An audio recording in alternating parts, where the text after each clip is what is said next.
Hello, welcome to my channel, Conversations with Rudy Rivera. I am so thrilled and ecstatic to have as my guest this evening, Beth Page. She is a partner with RHR International. Beth is a clinical psychologist who helps companies when they are searching for a C-level executive, a CEO, assess their qualities, assess their abilities to try to make sure that this CEO, although qualified, is a good fit for the company. She does leadership and development work. She is evidence-based and empathic. She leverages her expertise of positive psychology and neuroscience to support leaders to deeply and honestly understand their strengths and limiting actions so they can work both to secure constructive transformation. She is tenacious. She is diplomatic. She supports leaders to become more resilient.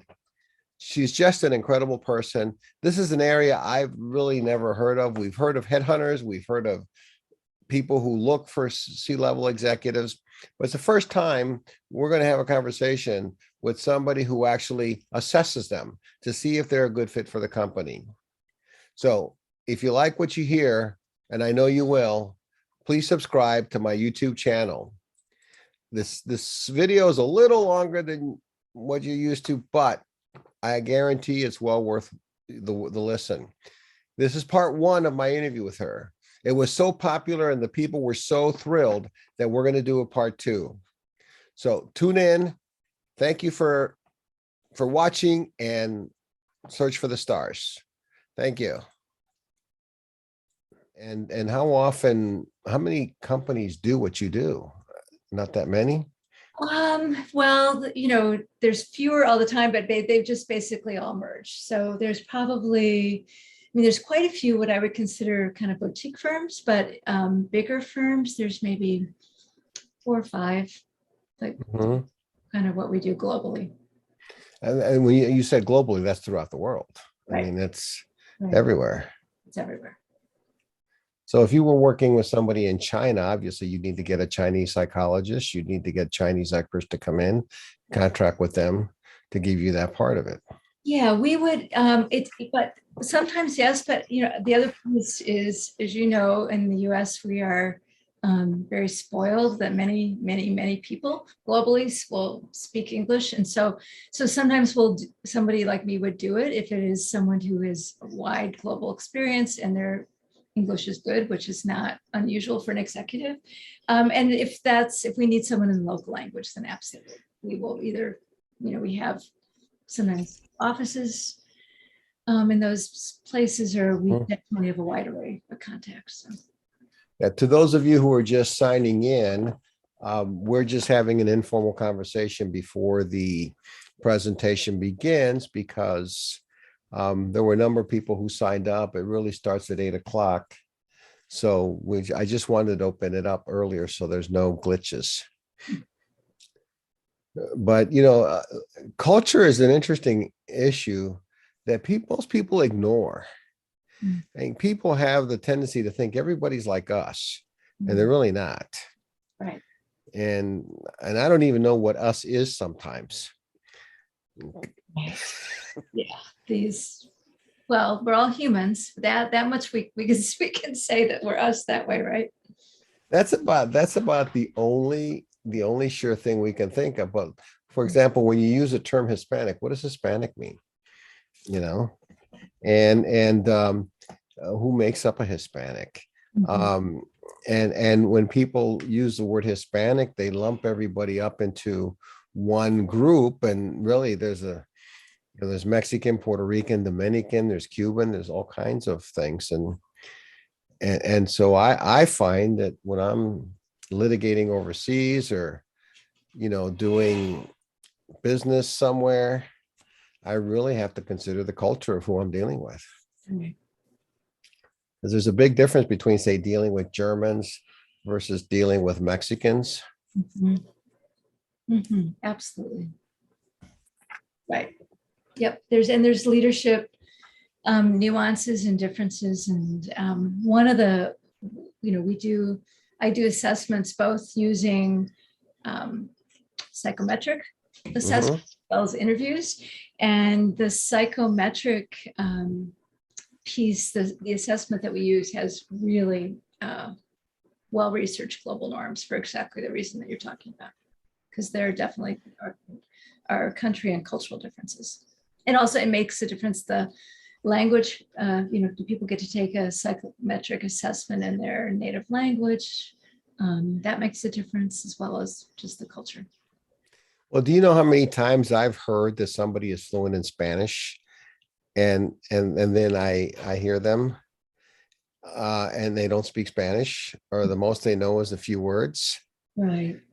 It's really, kind of interesting. In St. Louis, when I was a criminal defense attorney, I had a witness who was going to testify to a murder. And they said, well, we have somebody in the office who took Spanish in college. And when I was at the waiting room talking to my client, their interpreter got up and said, well, I can't understand a word you're saying. I'm walking out. Mm-hmm. So those of you who are in the audience who are lawyers, I am the only lawyer in the state of Missouri that actually went into the grand jury with his client who wasn't under indictment, because they don't allow lawyers in there. Well, it's now 8:00. We're going to start the program. Hello, everyone. Welcome to my conversation with Beth Page, Ph.D. The topic today is really, what it takes to be an executive leadership, the psychology behind it, and do you have what it takes? Too often, people look at, well, what are your qualifications? What experience do you have? But when I had this conversation with Beth, it really fascinated me that there's not just a psychological component to it, but a neuropsychological component to it. And so, Beth, tell us a little bit about your background. Tell us what you do as an intro, so people can get an understanding what the services is you offer, because I find it fascinating. Yeah, so as you noted, I'm a psychologist by training. My background is for the last multiple decades, I've worked inside organizations as well as in consulting firms, really in the general space of leadership effectiveness. And right now, a big piece for job selection, help supporting companies to choose the person that they're going to hire, as well as for supporting people's development. And really, they should be used both ways. I mean, that's if you do it to select somebody into a job, then you should also use it to help people develop and be the best leader they can be. You use it for hiring somebody, and you use it for somebody who's already hired to help develop them. Right, absolutely. Well, a number of companies have leadership programs. Yes. But I've never seen a psychological component to the leadership. I've seen marketing, I've seen budget preparation, I've seen other things, but not a psychological component to it. Interesting. Yeah, very interesting. So how was, go ahead. So you've never been assessed. Well, yeah, officially, there are people who said, well, I don't know about you, Rudy, but. But not a psychologist sitting down with you, interviewing you, talking, going through an assessment with you, writing a report, anything like that. No. Okay, interesting. No, it's never happened to me. Yeah. So let's go through the process with them. You get called by a company. They've got 1, 2, 3, maybe candidates. What's the process you go through? Yeah. So the first process is we want to understand the context. And there's a lot of pieces to the context to understand. So we want to understand their hiring process just in general and how they are expecting us to fit into it. And we may do some education, so we think we fit in a responsible and constructive way. And then most important, we really want to understand the business and where it is today and where it's going, and what are they looking for from whoever it is they're going to hire that's going to enable the business to be better or grow or achieve their goals or whatever. So we also want to understand what's the culture of the company, what are the values that are important to them, what kinds of people do they currently have, who fits well, who doesn't fit well, what kind of personality characteristics would be great, which ones do they absolutely want to stay away from because they'd be a terrible cultural fit. So there's a pretty extensive process we go through. Sometimes we do that in focus groups. Sometimes we do one-on-one interviews. If it's for a very senior role, we also will sometimes consult board members or even key customers who maybe really have a vested interest in a perspective on what's going to be important in the next leader of the company. So okay, but you look at a lot of the internal company culture, which is important. Very, yeah. And I've never seen that. I mean, generally what I've seen, and by the way, if anyone in the audience wants to chat a question, feel free to do so whenever you want. It's, we'll take whatever questions are necessary. I mean, whatever questions we'd like to engage the audience. But usually it's been, well, you got to have this experience. Yeah. And they don't look at the overall, qualifications of the person. And from what you're telling me, they don't look into the culture of the company, whether this person will fit in. Right. Yes. Yeah. And part of it, part of what we're looking at is personality.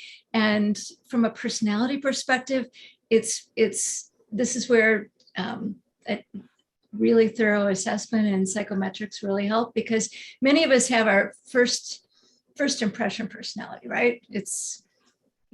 It's not that hard.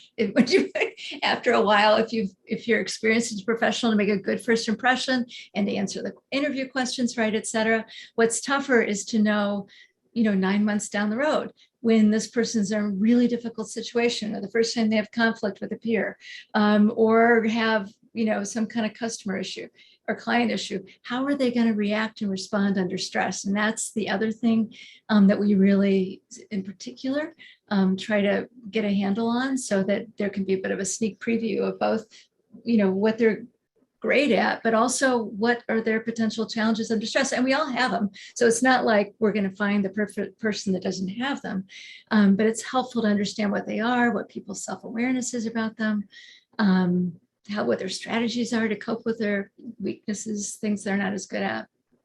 Do you go into the unconscious bias also? I mean, certainly one of the things that is, and this should be good news for everybody, especially after all the events of 2020, most companies that we would all feel good about, one of the things that is now on the radar screen is assessing for someone's ability to be inclusive, be culturally savvy. If it's a global company, they need to have, that culture needs to be global culture savvy. That's absolutely one of the things that we look for. And certainly self-awareness is part of unconscious bias, right? So and self-awareness is key for really successful executives regardless. Well, we have a question from one of our viewers. And by the way, we've got people in Australia, in Mexico, who knows where else, but there are people from all over the world on this chat. But can you really just assess somebody in 2 or 3 hours? And it's not just 2 or 3 hours. Yeah, it's a good question. So there's a couple things we do. One of them is, so the interview itself, an ideal interview lasts 2 to 3 hours. And there's a couple reasons for that. One is it allows for really good coverage of kind of someone's life history. And the patterns and themes will emerge. The other thing is, towards the end of 3 hours, and you probably find this too, right? When you work with your clients, after a while, it's hard to just keep putting up a facade. So you really see who people are. So that's one piece. The other thing is, that's where the psychometrics come in. So I would never, ever want to do an assessment, especially for something as important as hiring somebody, without also having a really good set of psychometrics. And the ones that I use that are considered best in class, anybody that I know uses them as well. I mean, they have incredible databases. They've been tested backwards and forwards for adverse impact. They fit different cultural scenarios. They've been normed for culturally across the globe. And it really, they're very helpful to kind of really understand, again, somebody's personality, their potential challenges under stress, their motives and values. And if you take all that data together, and then we also will do assessments of critical reasoning as well. And if you put all of that together with a really good interview and someone who's, old like me, Rudy, who's seen a lot of people, and you start to understand how these patterns play out. There are definitely distinct patterns in how they connect to people's strengths and challenges and success. You would be surprised. We're usually pretty, I usually feel very confident. I've had people say before, yeah, you assess this person and I didn't think it was true and I hired him anyway. And 9 months later, it's all true.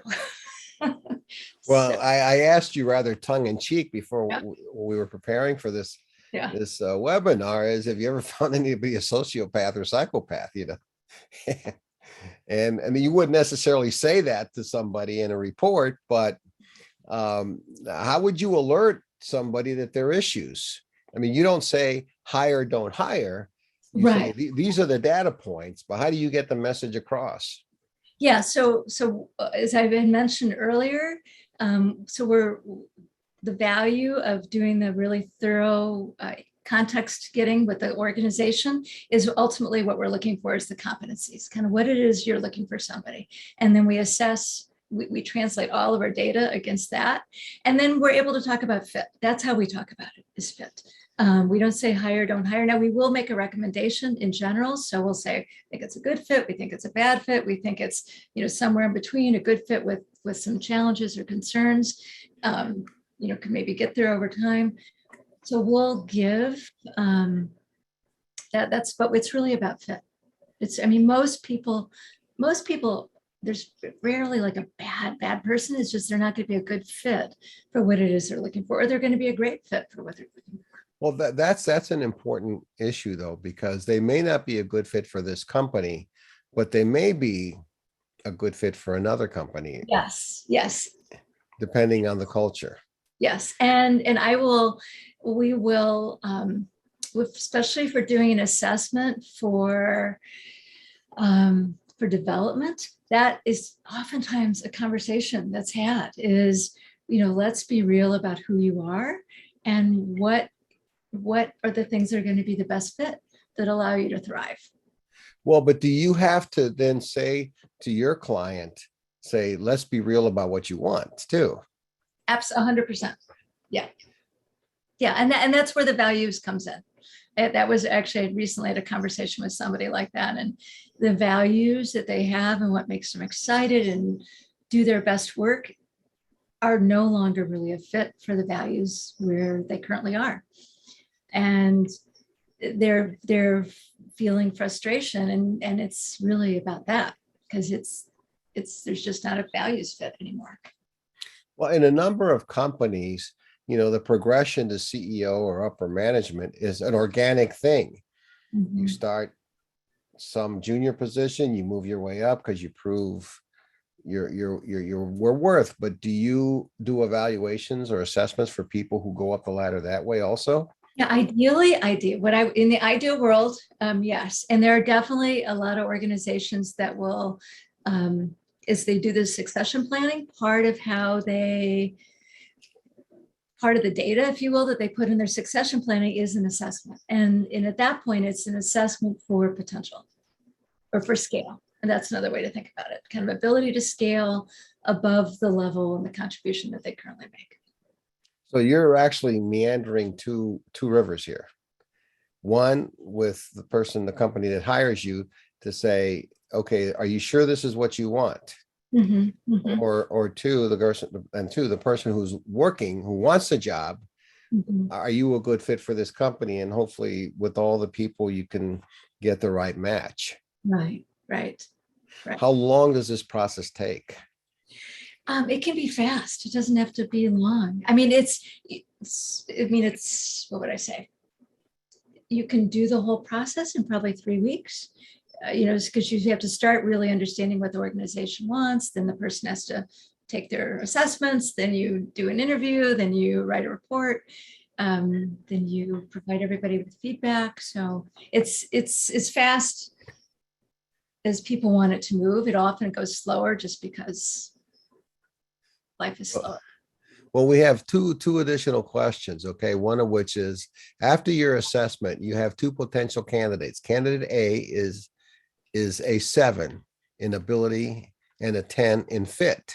Candidate B is a 10 in ability and a 7 in fit. Who would get the position in today's business model? Oh, that's such an interesting question. So I'm at the risk of sounding, it depends. I have to say it depends. And it depends on the organization. So for example, these, in the current situation we're in with the talent shortage, there's many times where it's hard to find that perfect experience level. And organizations may say, it's okay, as long as they're a good cultural fit, we can teach them what they need to know. And we don't care about that. There are other organizations though, who maybe they need that one expert, right? Who is done, for example, there's a number of biotech companies that I've worked with over my career. And sometimes there is a really specific expertise that's needed. And they may be willing to trade a bit on cultural fit for that unique expertise. That said, though, I would say most organizations know if it's really not a good culture fit, like if it was below a 5, let's say on this scale of 1 to 10, there would be pretty big flags, because that often doesn't end well. The second question we have, in your experience, what is the incidence of personality disorders, especially MPD, whatever that means, among the applicant pools, and how does that affect the hiring processes and performance? And NPD. I'm not sure what NPD is either. Rick, sorry. you're going to have to type in what you mean by NPD. I'm so sorry. No, probably known personality disorders is what I'm thinking. Okay. Narcissistic personality disorders. Oh, okay, great. Got it.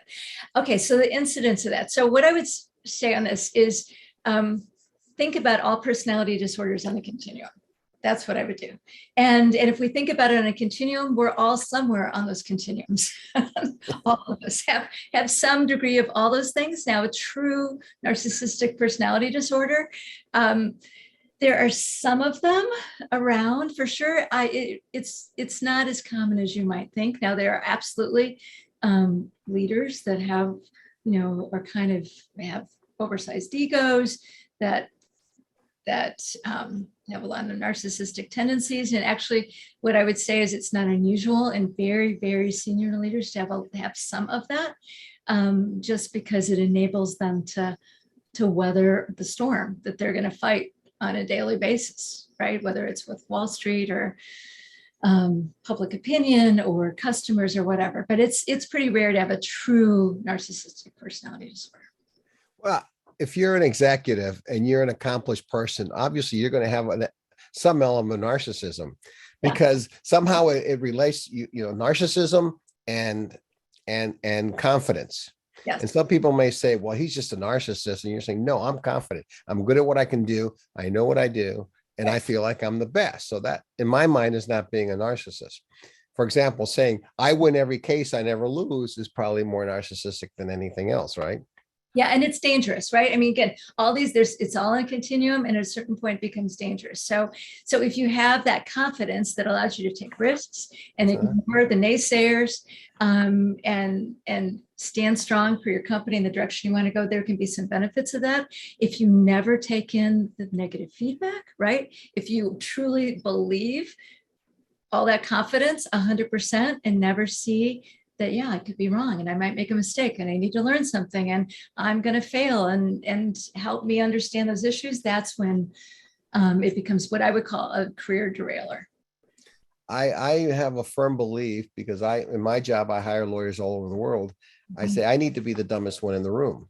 And in my mind, an executive is somebody who has to sit there and say, I have to learn from these people. You can't run a company with 50,000 employees, 100,000 employees, and pretend to know everything.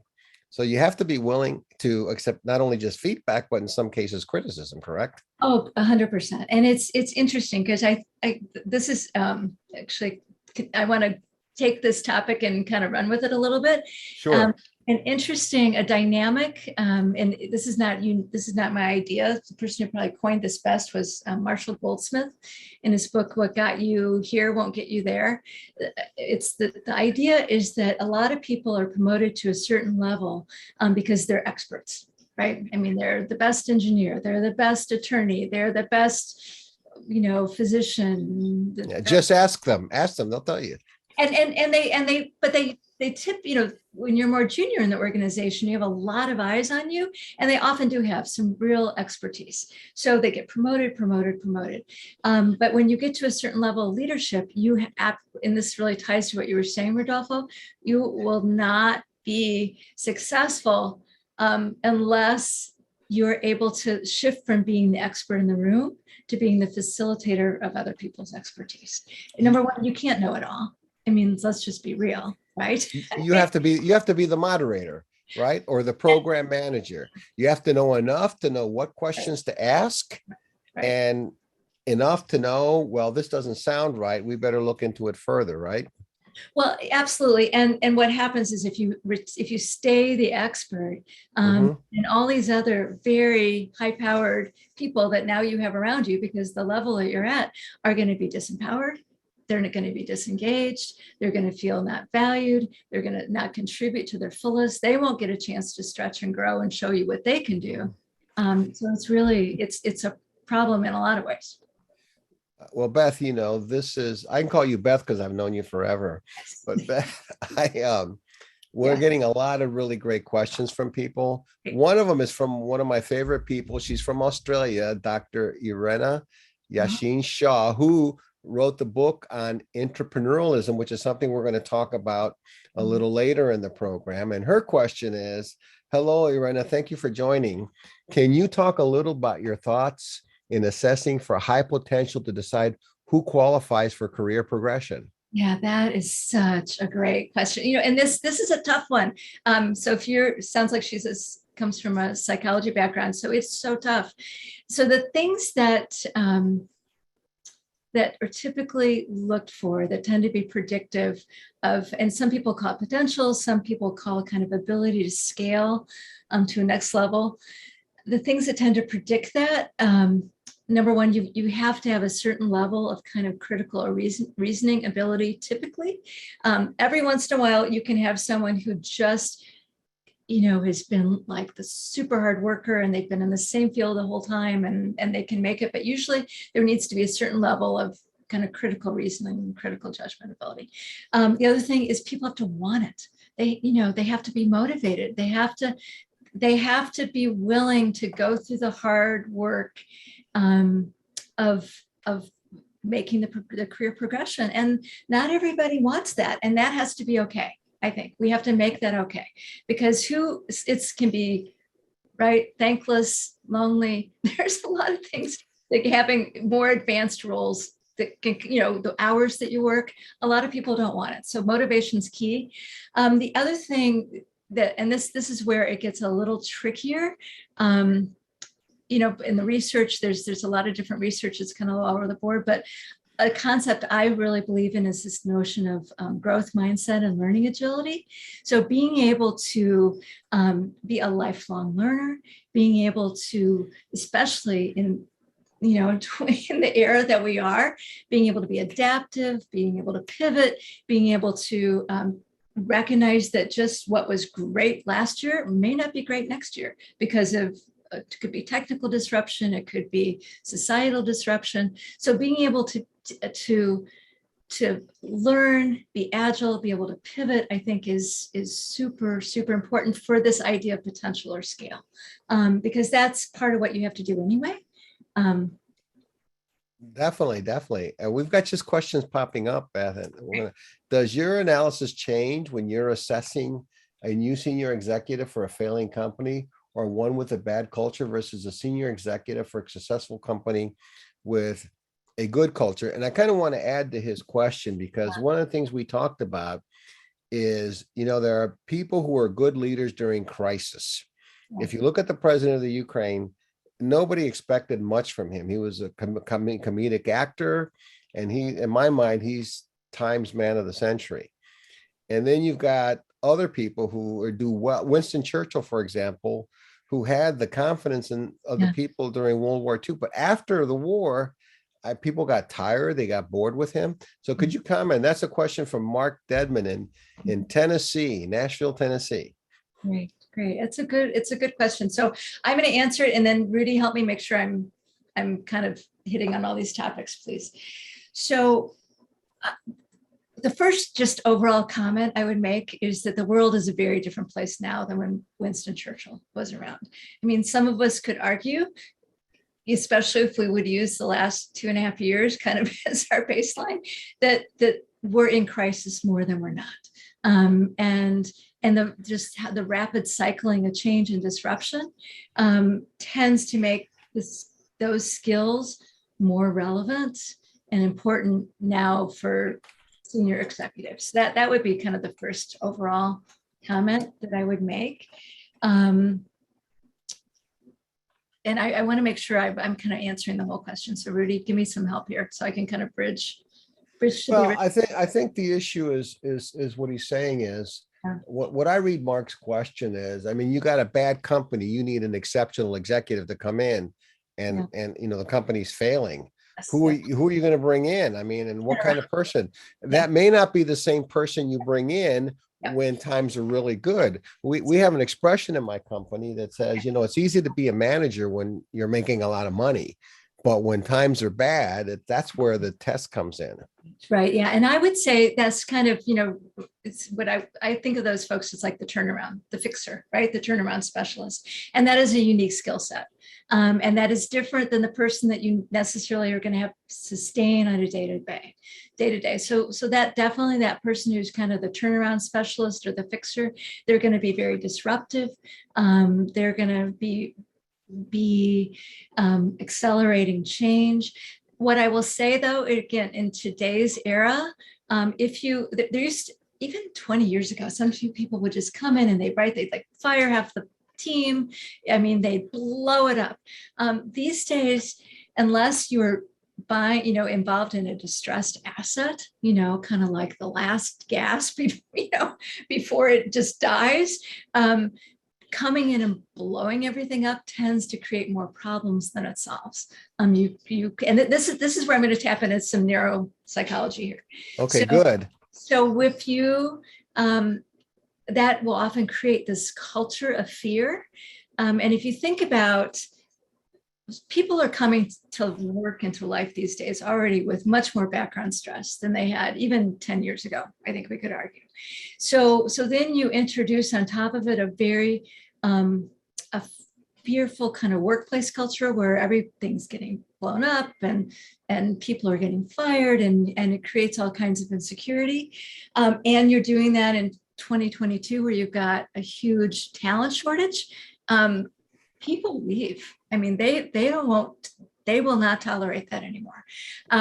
So what I think is if you're coming in to turn something around, you need someone who is bold, takes the risk, has the confidence. That vision is enormous. You've got to have real vision, and vision that's not just based on what used to be, but vision that allows you to see. I mean, almost looking into the glass ball, right? That kind of vision. But then you've got to have empathy, and you have to be able to have empathy for people's change and bring people along. Again, I think you'll lose too many hearts and minds, and they will walk out the door in 2022. If you can't do that at the same time, you're rapidly changing things. Well, it's because it's an employee's market right now. Right. I think CEOs have to be much more in tune to what the employees want. Absolutely. They can't just necessarily be dictatorial anymore, because there are a lot of places for people to go, and a lot of places for them to work remote, perhaps even in many cases more money, and not have the same stress. Yes. So I think leadership now has to take a new approach. For example, before it was unheard of for anyone to work remotely. Now that's a factor to consider when hiring somebody. You say I can't work remote, but they said I can, I'll see you. Oh, right. Yeah, I think that is the wrong sword to fall on right now. Exactly. People come back to work. Yeah. We have a question from my good friend Michael Madden in Australia, another Australian buddy. Beth, what do you see as the top 3 traits of a great leader that translates well into executive presence? Oh, that's a good one. I love that question. So one of the things, and again, I'm going to answer because this has been evolving, and I think it's really rapidly evolved the last 2.5 years. And so this part of my answer is going to be a little different than even what I would have said, well, especially maybe 10 or 15 years ago. So I think today, executive presence, a big piece of that is being able to have good self-awareness and translate that into authenticity. And so, for example, being able to tell a story, being able to have empathy, being able to relate to people, that kind of presence is what people are really looking for now, is something that's relatable, something that you feel moved by the person. And usually the source of being moved is when people have good self-awareness, they have good emotional agility, and they're able to connect with people in a meaningful way. So I think that aspect of presence is very important. And it's more important now than ever, I would say. So we asked for top 3. The other one I would point to is that vision piece. I think is very important, to being able to paint a picture that people can get, in a way that's exciting, right? That people can follow along. I think that adds a lot to presence. And then the other part that I would really stress, I mean, there's the obvious stuff, right? You've got to be assertive, you have to be a good communicator, you have to be able to meet your audience where they are, and all those things I think have to do with influence. That would be kind of my third big category, is how are you able to influence? And a lot of that is being able to understand what people are, meet them where they are, give them the message that they need to have when they need to have it, and do it in a way where you're taking a strong stand, where you're not shying away in the corner. Well, if you trace our work history from the Industrial Revolution, perhaps even before, to the present, you had the millionaires of the world who ruled with an iron hand. They're dictators. No health benefits, nothing. You work, you get paid. You don't work, you don't get paid. Then you got the labor unions that came in and said, "Wait a minute," and so there seems to have been a change in leadership style. And that leadership style has to adapt to the economy and the politics and the cultural of today's thinking. We're much now a more global economy than we ever were, right? We've got people from all different cultures working in different areas. People who are working remote are working maybe with somebody in Korea today, China tomorrow, Germany the next day. It's a whole new, I think, model for leadership. Yes. And there's all this open dialogue, right? There's so much open dialogue. So maybe in the past, you treat me terrible, kick me to the curb. I'm not going on social media and telling everybody, or on Glassdoor and making it public, or calling up NBC, after I've talked to my lawyer about a sexual harassment complaint. I mean, there's a huge mirror. So I think that's also really, we're in a fishbowl. I mean, it's changed people in a lot of ways. I would add an additional definition to yours. I would add a fourth one. Yeah. And I think that is that the leader has to be able to read the tea leaves. Mm-hmm. He has to anticipate that at some point, something may go wrong. Right. It may never go wrong. But he has to be, or she has to be, prepared for that. Yes. And I think of all these companies that were once great that basically faded away into the sunset. Blockbuster, BlackBerry, there are many more. Kodak, right? They didn't take into it. As long as you're making money, as long as everything's good, that's fine. Let's do what makes us money. Mm-hmm. So then the fifth element is the executive has to be an innovator. Oh yeah, and that's probably what I call visionary, but I totally agree. And when you and I talked about this topic before, to me, Apple is a great example of that. And that, Apple told us what we needed before we necessarily, I mean, who would have said, I need a supercomputer in my palm, right? I mean, we weren't necessarily all thinking about that, but yes. But he created the demand where the others just said, well, this is what we have. Yes. They created no demand. Yeah, and I think that's more and more common. I think technology is really there's if you talk to people that are way out there in technology, and they're anticipating, they're making things that we don't know we need, but they know that we need them. Well, I just got some new hearing aids.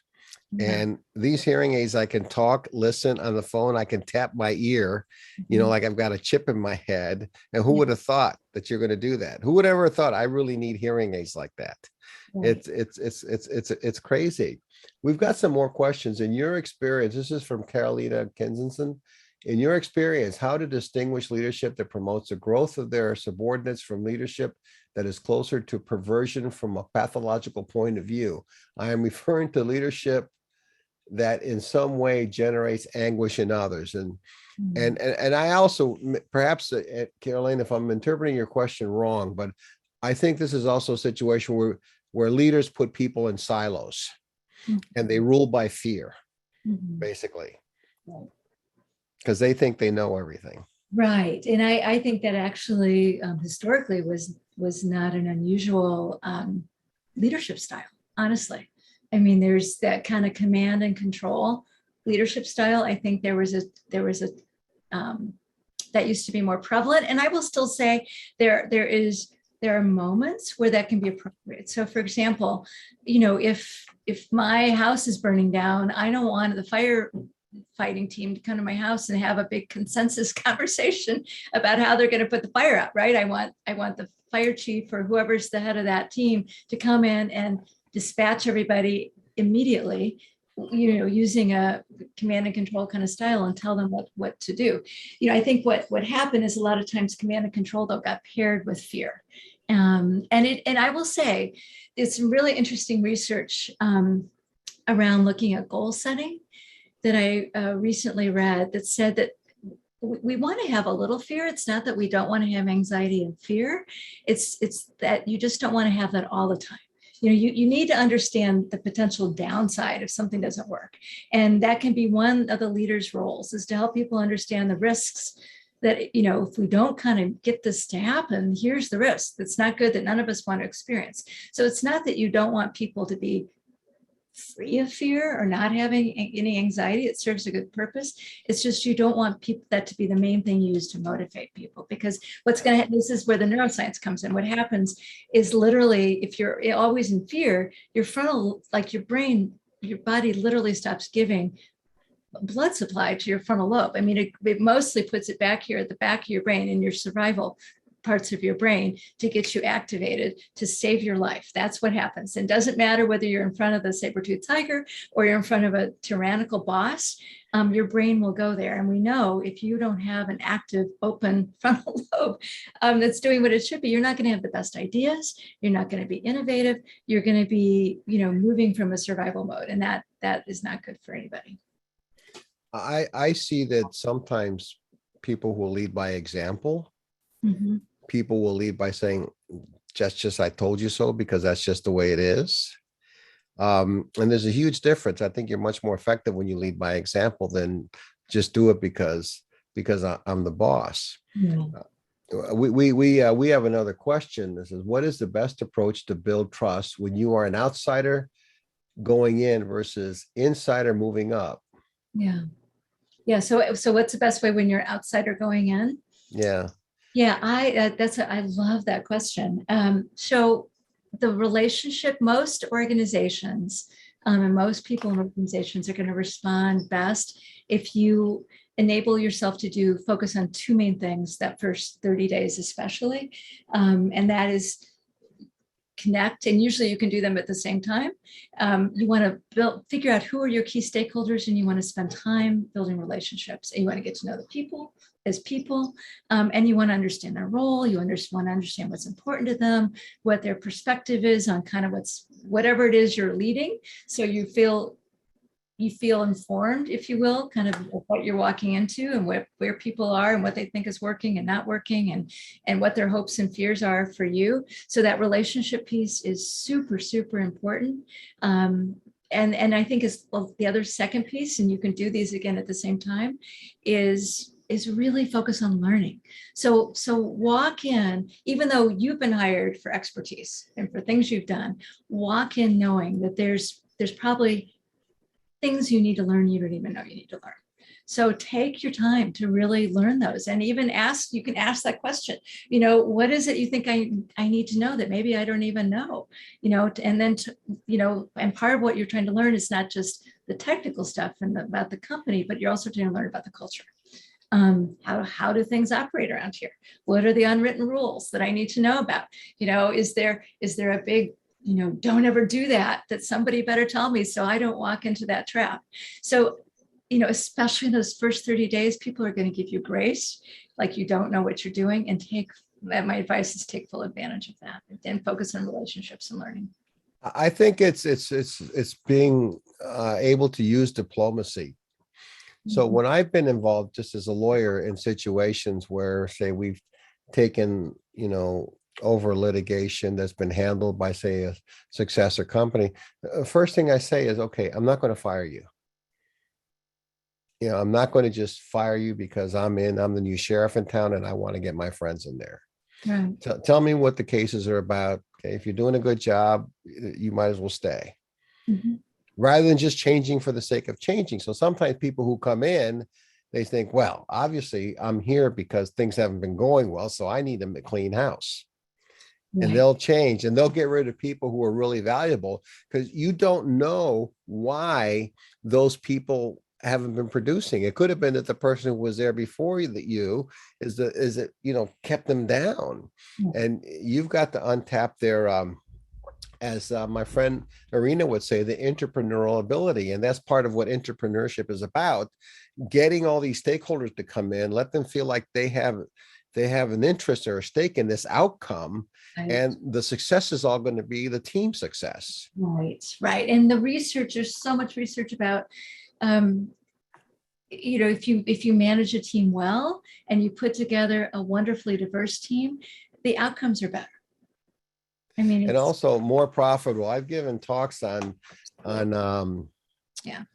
diversity and inclusion, and I differ with some of my colleagues, because some of my colleagues will say, well, it's the right thing to do. Well, absolutely, it's the right thing to do, but it's also profitable for the bottom line.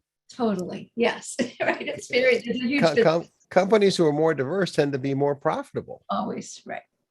Right. And well managed, I would say, as long as they're well managed. Then yes. We have a question. This is an interesting question from someone in Mexico, from Marcela in Mexico. And it's in Spanish, so I got to get it out.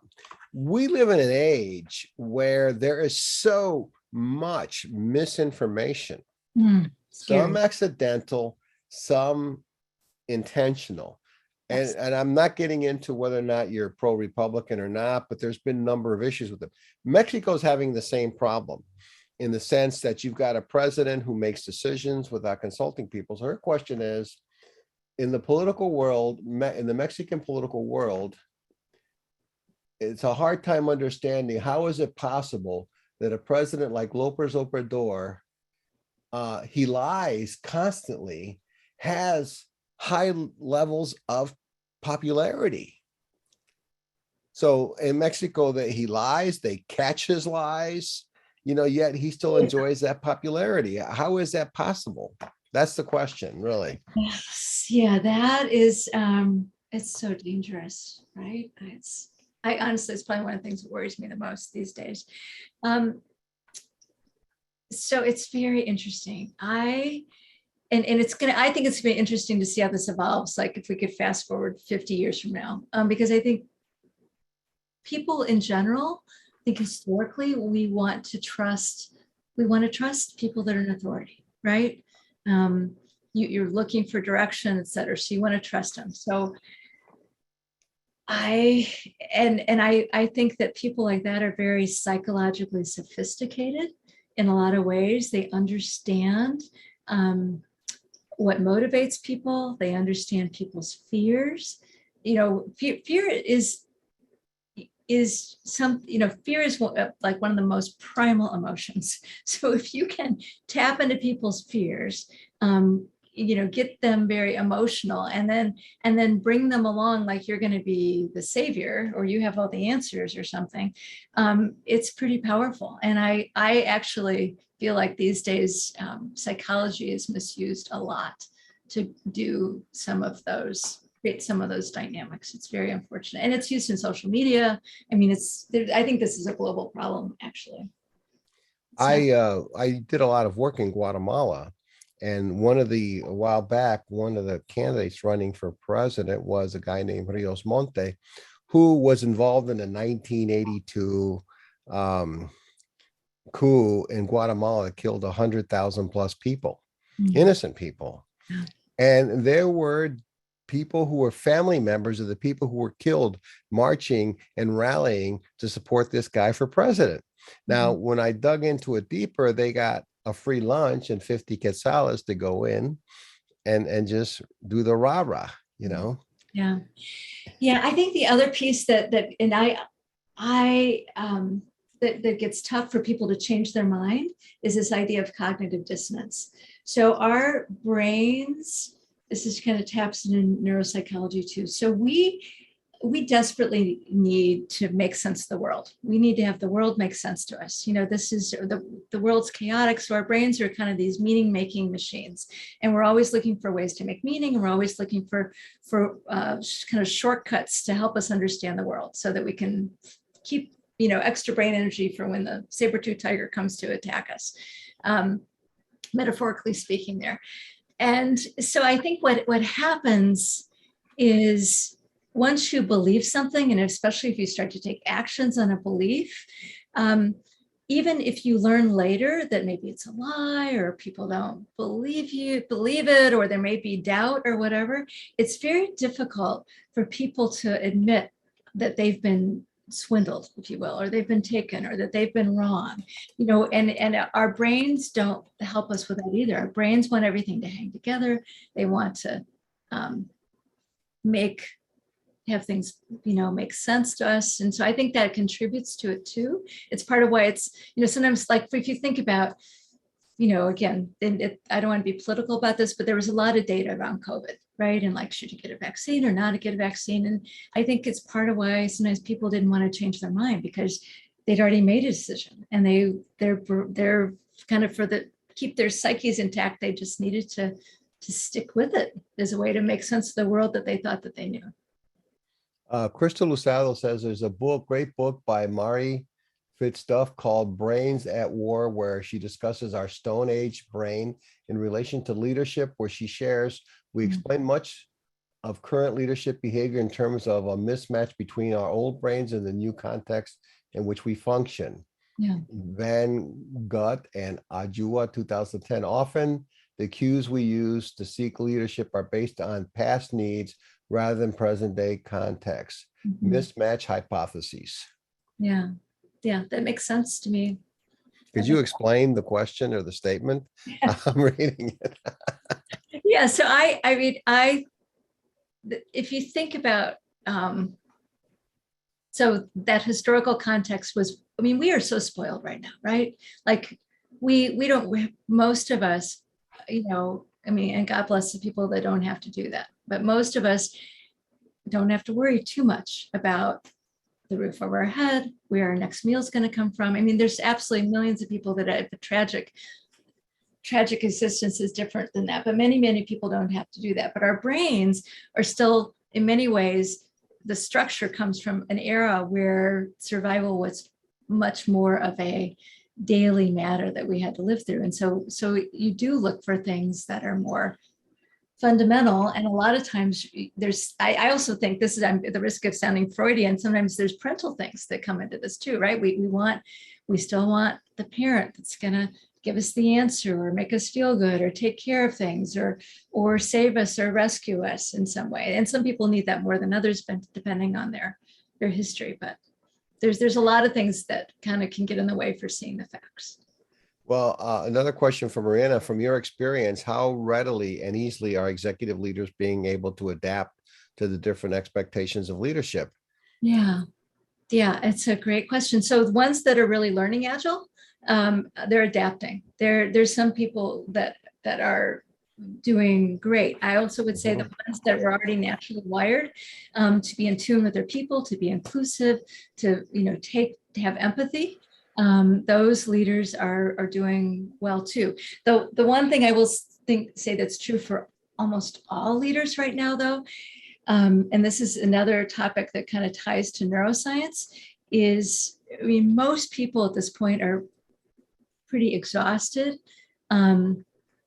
after the last 2.5 years that we've been through. And so resilience is down a bit. And I would say the leaders that have a what I would consider kind of a whole brain approach to resilience. So they're really, it just boils down to they're good at taking care of themselves. They're much better equipped to kind of work through the stress that we're going through. I think people that have been prone to overwork and lack of self-care. So, I mean, it's just the basics, right? Not enough sleep, no exercise, no meditation practice or mindfulness practice. Those folks are suffering more right now. And it's directly related to brain health and kind of ability to be resilient and also fight burnout. Well, continuing with the reference to Freud, how do you see the relationship of leaders as a father figure? I like that question. Yeah, well, there's a lot of opportunity for projection there, right? there's a lot. I mean, it depends. I think this is where self-awareness becomes key. And self-awareness is so important for executives. So if you have kind of a more unexamined emotional life, you're much more prone to kind of fall into this trap. But absolutely, if you had a great relationship with your dad and he was a good leader, or your mom and she was a great leader, and you find those traits in a leader, you're going to be much more likely to automatically trust them and have some positive transference. And vice versa. I mean, if you had a more fraught relationship with parents or growing up, and you have not taken time to develop self-awareness and do some of your own healing, it's going to show up in maybe passive aggressive behavior or, acting out, rebelliousness, whatever that might be with the leader. Well, Ardial in Las Vegas ask, how important is commitment? To the leader or commitment as a leader? Commitment as a leader. Oh, I mean, I think it is very important, right? I mean, and this is to me where it taps into motivation and values. So if you're not committed, you're probably not going to have what it takes to see through all the difficult times.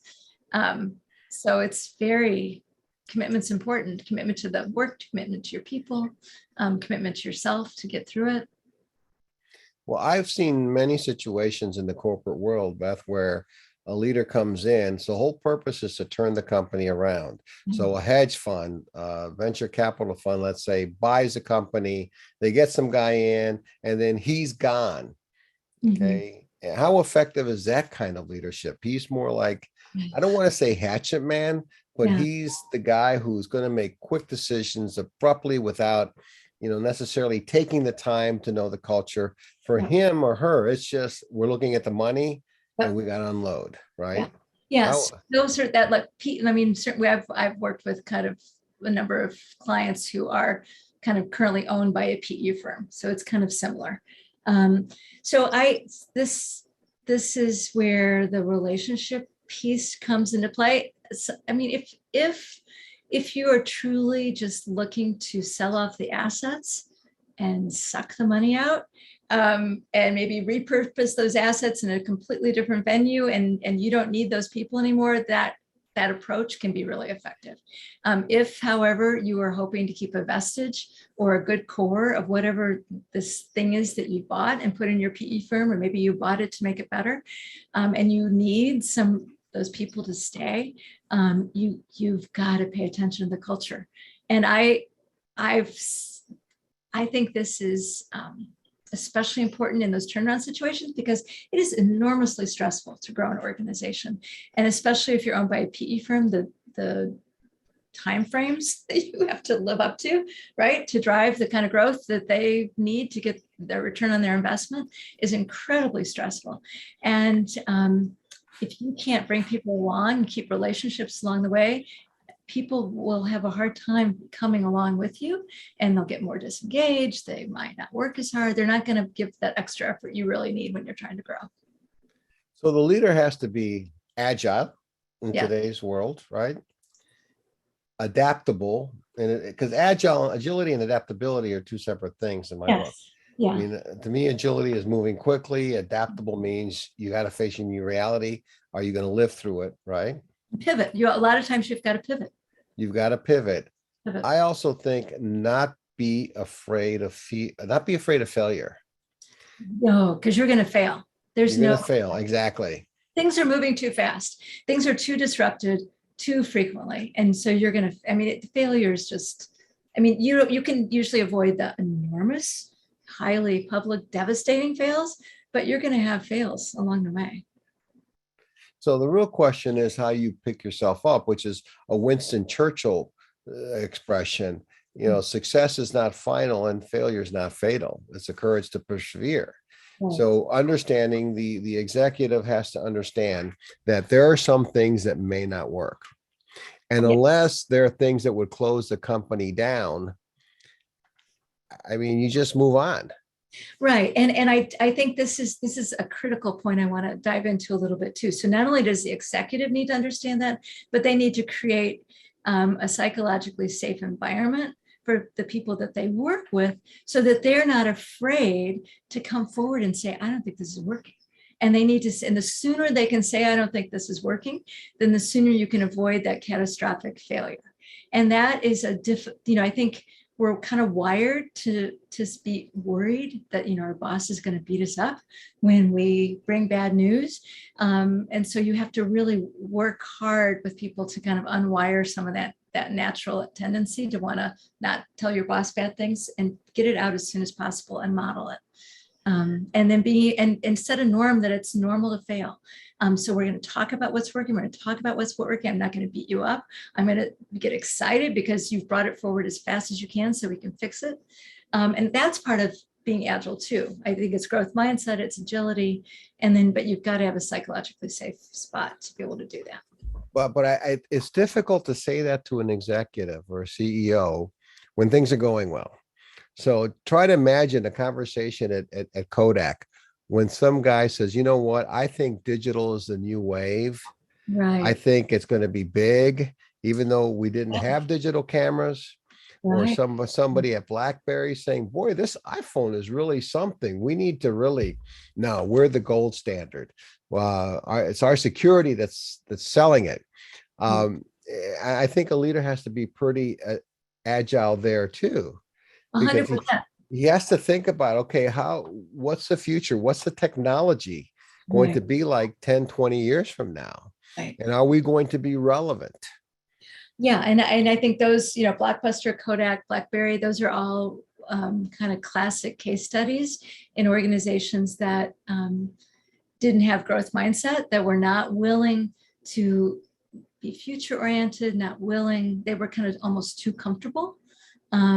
Not willing to disrupt themselves. I think if you wait to be disrupted, it's probably too late. I think you're just reacting. You're just reacting at that point, and you would have lost a lot of ground at that point. I'm already way ahead of you, especially now. So you have to know how to read the tea leaves, right? Right. We have a question from Sunil. Any suggestions about having a leader at your workplace as your mentor? Looking for your thoughts on, could it backfire in certain ways by being super transparent with your mentor at all levels? That is such a great question. That's such a good question. Well, Sunil's a smart guy. I know. Yeah, it's such a good question. And it's such a tough one. Honestly, I think it depends on your mentor. It really depends on your mentor. Ideally, and what I will say is it can be tricky if your mentor is also your boss. That can be particularly tricky. But again, it depends on the boss. I mean, I've had bosses I wouldn't trust with anything. I'm just being honest here. And I've had other bosses that knew pretty much every aspect of my personal life and I will still to this day say we're some of the best bosses I've ever had. So I think it just depends. It depends. The boss, ideally from a mentor should be ideally not your boss, and someone that you can go to with those, am I crazy questions, or here's what's really going on, help me understand it. It's one of those, it depends, because what you can refer to as mentoring could be a grooming process. Right. If you're being groomed to take over a position, that's also a mentoring process too, because somebody has to take over. We don't live, forever. At least some of us think we do, but we don't live forever. We'd like to live forever. There's another question in Spanish, and new generations. She perceives that people now are less likely, I'm just like paraphrasing the translation, people are less likely to want to stay with one company forever. Right. When I grew up where there was US Steel, and people worked the plant for 30 years, they retired, and that was it. Somebody worked at Kodak for 30 years. But now there's like, oh, I'm not going to stay here forever. Right. I'm going to move on. Why do you think that's changed, and why is it that way? That's a really interesting question. The first thing I'll say is I do think there are some, it's not everybody. I mean, I know some organizations that will tend to keep people longer. Usually my experience is, what I observe is if they're a good culture fit and the organization really gives them lots of opportunities to grow and change, they'll stay, they will stay. I think it's career limiting growth is usually what makes people want to move. That's the first thing I'll say. And I'm looking at the time, Rudy, so I know we're getting close. We're wrapping up, but we've had so many great questions. It's kind of hard just to not continue. Yeah. Well, let's try to let's close with this, unless anyone has any other really, burning questions. Is the leader now versus the leader 20 years ago is far different. What advice would you give to a leader now? Yes, that's a great question. Honestly, my number one piece of advice for leaders right now would be to, first of all, get self-awareness. So whatever it takes, whether it's 360 feedback, taking advantage of an assessment process, it might be available at your company, just on your own, asking your friends and family, what are my strengths? What are the things I need to do better? Self-awareness is key. So that's number one. Number two, I would really say, think about how you want to develop yourself, and think about developing yourself in the areas we've talked about today that I think are relevant. So the relationships, the ability of empathy, the ability to connect, understand your stakeholders, work well within those dynamics. Understanding your purpose, I think we've not talked much about that, but I think having your purpose be aligned to your work can really help a lot with that. Kind of sticking with it. Understanding kind of what got you there isn't going to get you there. I think that's key. And then the last thing I'm going to say is self-care. I really think, especially as people, if you think about the ages of people who usually, as they get into these very senior roles, you've got to take care. If you want to stay sharp and relevant, the number one thing you've got to do is take care of yourself. Because you're not going to be able to be learning agile and go through the stress and do all the things that are kind of required in today's crazy world unless you're kind of at the top of your game. And the self-care is important. And there's a million things I could say from a neuroscience perspective about that. I would add something else to close with this thing.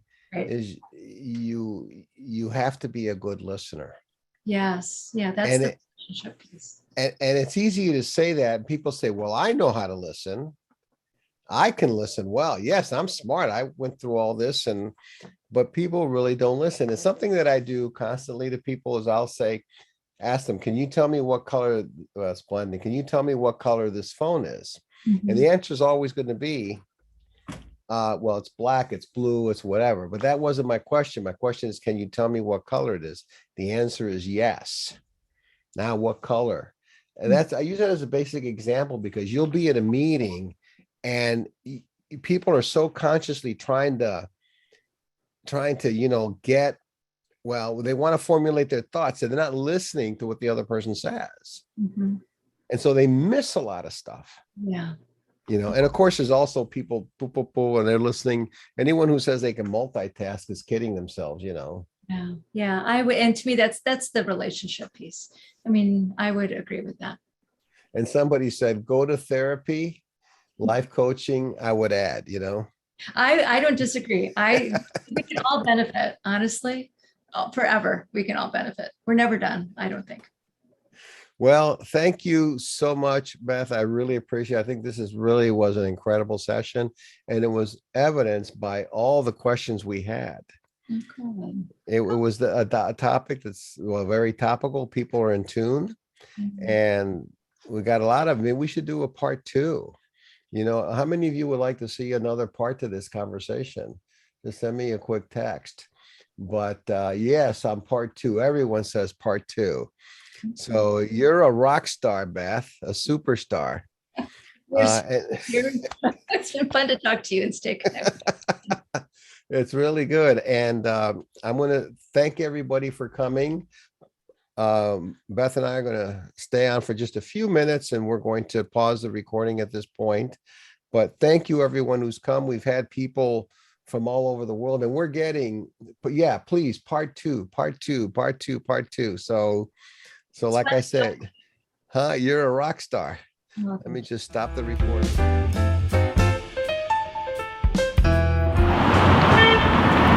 Don't forget, you are watching Conversations with Rudy Rivera.